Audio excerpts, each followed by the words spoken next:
Heto na mga kababayan, mangyayari na ngayong March 28, isang makasaysayang pangyayari ito at mangyayari ito sa mismong ika-80 kaarawan ng ating dating Pangulong Rodrigo Roa Duterte. Laban, ikaw ang nauna, tinig mo'y sigaw na masa. Ngayon ikaw ay hinahatulan ng dayuhang walang alam. Sino pa ang nagmalasakit? Siya ngayon'y pinapahirap.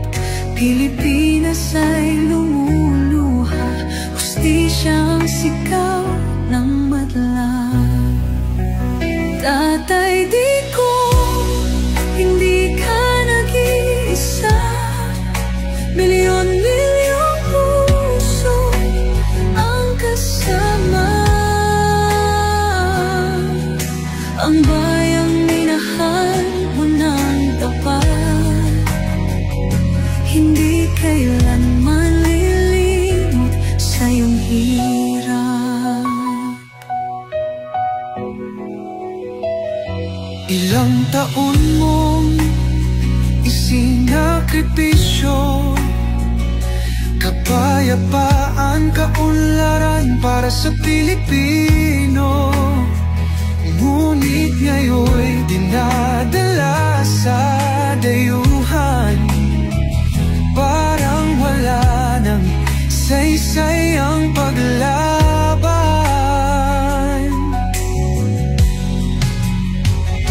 Sino pa ang nagmalasakit? Siya ngayon'y pinapahirap. Ngunit hindi ka namin bibitawan, katarungan ng aming ipaglalaban. Tatay, Digong, hindi ka nag-iisa. Milyon-milyong puso ang kasama.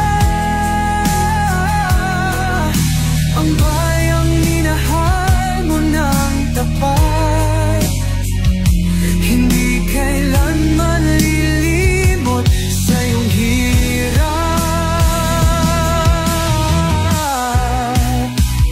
Sa bawat dasal, pangalan mo'y kasama. Sa bawat sigaw, pangalan mo'y buhay pa.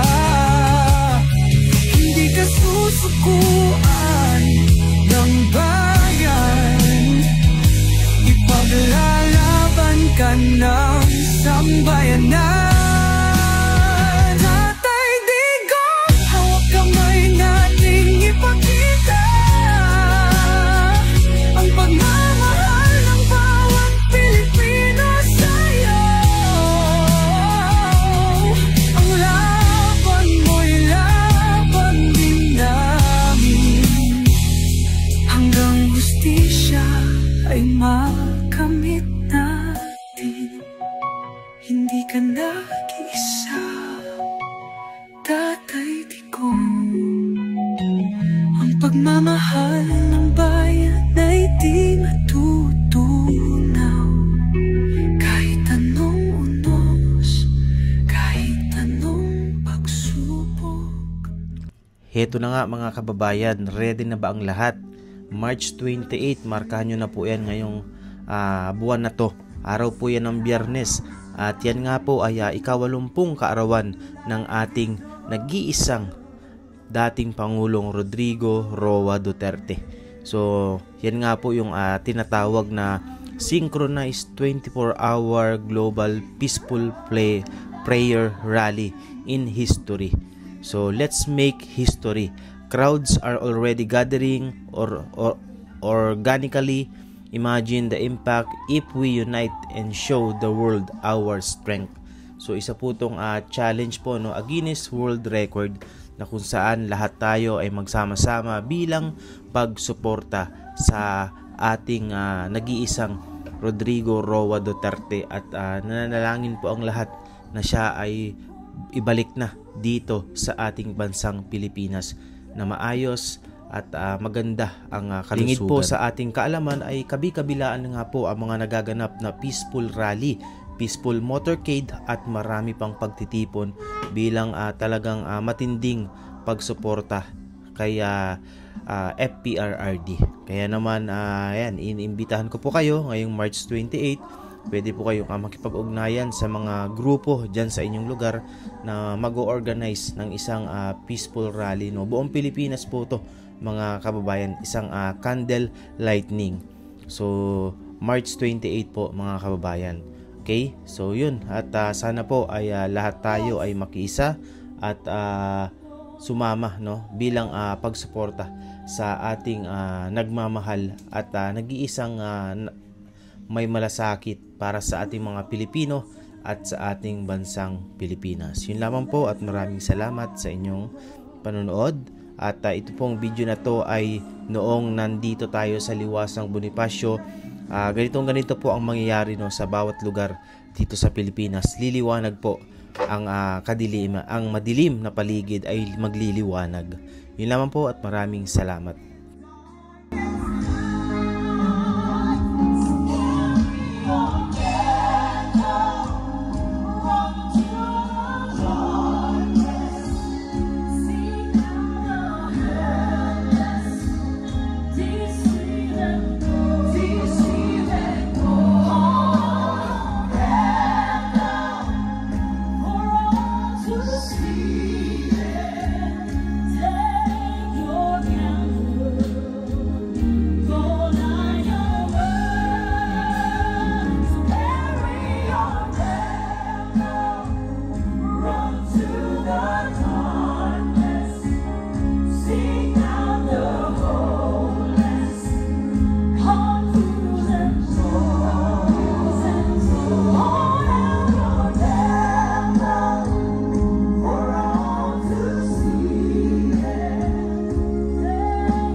sa langit, patuloy tayong dalangin. Patuloy nating ipanalangin si dating Pangulong Rodrigo Roa Duterte at ating bansang Pilipinas. Amang makapangyarihan, ang aming Panginoong Jesucristo, ang may likha ng lahat sa pamamagitan ng iyong anak. Ama, kami po ay lumalapit sa inyo ng may pusong mapagpakumbaba. Ngayon po, Ama, kami po ay nagsusumamo para sa kaligtasan ng aming minamahal na dating Pangulong Rodrigo Duterte. Ama, iligtas po ninyo siya sa anumang kapahamakan. Ibigay po ninyo sa kanya ang maayos na kalusugan at lakas. Gabayan niyo po siya sa bawat hakbang na tatahagin.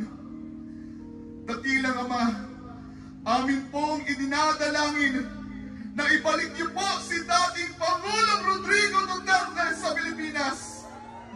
Ibalik niyo po siya sa amin, Ama, sa aming mga Pilipino. Ama, kami ay dumadalangin na sana'y makauwi ang aming Tatay Digong ng ligtas, malusog at may kagalakan sa inyong presensya.